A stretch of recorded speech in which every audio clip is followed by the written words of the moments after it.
যাদবপুরের দিকে নজর রাখতে হচ্ছে, কারণ ভোটের আগে যাদবপুরে উত্তেজনা। সিপিএম প্রার্থী সৃজন ভট্টাচার্যের এজেন্টকে মারধরের অভিযোগ করা হচ্ছে। অভিযোগ তৃণমূলের বিরুদ্ধে, যদিও অস্বীকার করা হয়েছে শাসক দলের তরফ থেকে।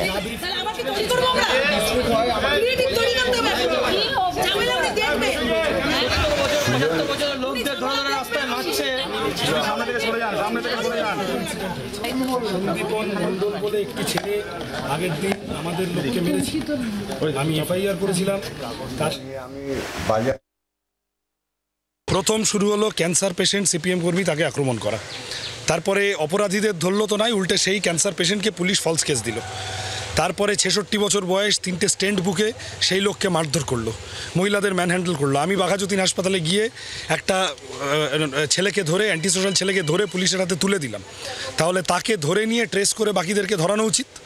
আজকে আবার সকাল থেকে 3টে ইনসিডেন্ট পরপর। অজিত সেন, শান্তি সাহা, প্রণব দাস এবং তার সাথে আরও উত্তমবাবু সহ মহিলাদের থ্রেট, গালিগালাজ সব করছে এই চত্বরে। কালকে সারাদিন এই জায়গার মানুষকে ভোট দিতে দেবে না, এইরকম একটা পরিবেশ তৈরি করার চেষ্টা করছে তৃণমূল এবং ছত্রছায়া পাটুলি পিএস, পাটুলি থানার অফিসাররা তাদের ছত্রছায়ায়।